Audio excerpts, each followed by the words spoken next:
창세기 15장에서 하나님은 아브라함의 믿음을 의로 여겨 주셨다. 그리고 거기에서 그치지 않으시고 이삭을 제물로 바치는 사건을 통해 아브라함의 믿음을 확인하신 하나님은 내 씨로 말미암아 천하 만민이 복을 얻을 것이다 라는 엄청난 약속을 하신다. 바울은 여기서 말한 씨가 복수가 아니라 단수로 바로 그리스도를 가리킨다고 말한다. 인간의 약속도 정한 후에는 바꾸지 못하는데 하나님과의 약속이 변할 수 있겠는가? 아브라함의 후손인 이스라엘이 율법을 받기 430년 전에 아브라함과 하신 약속을 율법이 바꾸거나 무효화시킬 수는 없는 것이다. 그러므로 아브라함의 후손이 받을 유업은 율법에서 난 것이 아니라 약속에서 난 것이며 그 약속은 하나님이 아브라함에게 은혜로 주신 것이다. 이렇듯 아브라함의 언약이 전적인 역할을 한다면 율법은 과연 무엇인가? 하나님은 왜 이스라엘에게 율법을 주신 것일까?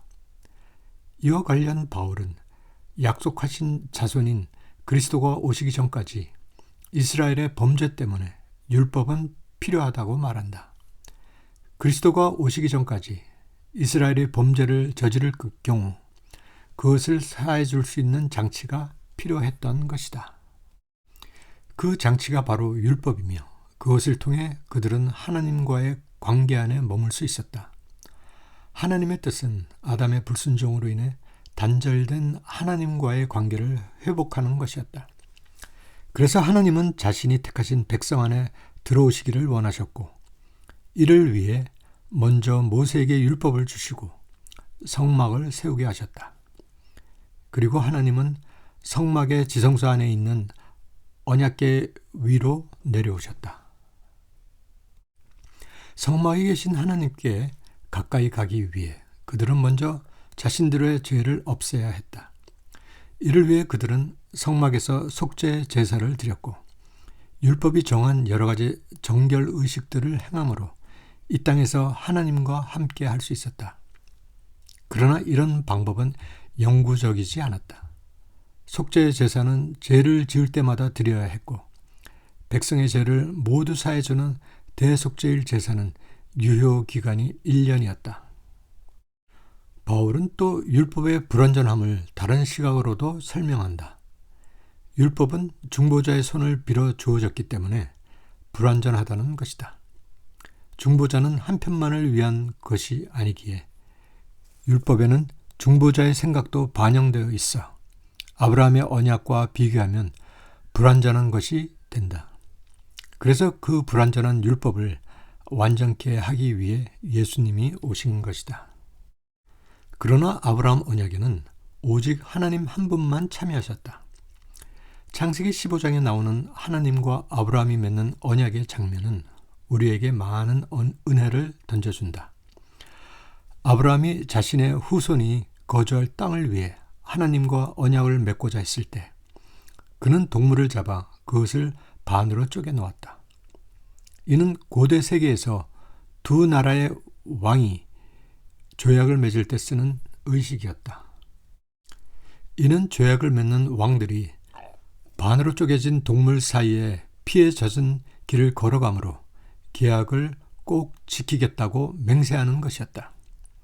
만일 약속을 어긴 자가 있다면 그는 이 동물처럼 죽임을 당할 것이다. 그런데 하나님과의 언약식에서 정작 아브라함은 졸고 있어서 쪼개진 동물 사이를 걸어가지 못했다. 오직 하나님만 그 길을 지나가셨다. 이 언약은 분명 하나님과 아브라함이 맺은 언약이었지만 언약을 어겼을 시 죽게 될 처벌 조항 관련해서는 하나님 혼자만 약속하셨다. 그것은 아브라함이 언약을 어길 경우에도 하나님이 대신 죽겠다는 뜻이며 그래서 이 언약은 하나님 쪽에서 꼭 이루시고 말겠다는 일방적인 언약이자 영원한 언약이기에 누구도 그것을 바꿀 수 없는 완전한 것이다. 따라서 율법은 절대로 하나님의 약속을 거스를 수 없다. 그렇다면 율법은 무용한 것인가? 그렇지 않다. 바울은 성경은 모든 것을 죄 아래 가두었다고 말한다. 이는 세상이 죄의 권세 아래 놓여 있으며 결코 죄에서 자유로울 수 없음을 알려준다.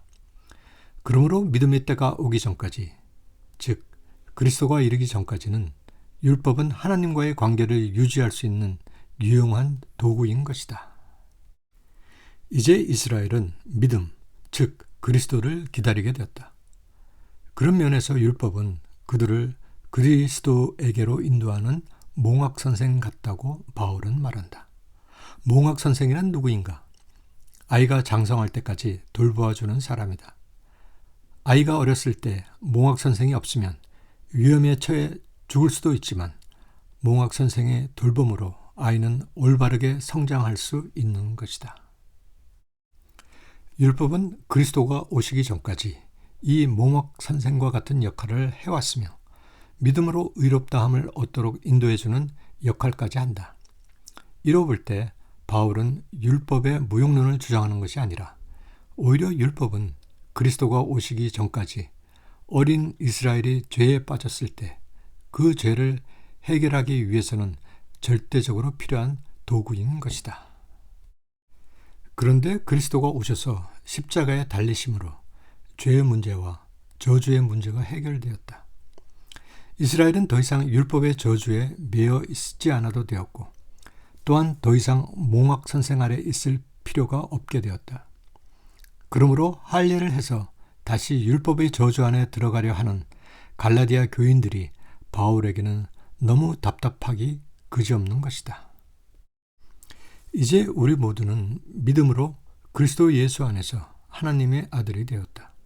그리고 그리스도와 합하여 세례를 받은 자는 그리스도의 옷을 입은 것이다. 이 은혜의 복음으로 그리스도께 속한 자면 유대인이나 이방인이나 종이나 자유자나 남자나 여자나 차별이 없이 아브라함의 자손이 되어 약속하신 대로 유업을 받을 것이다.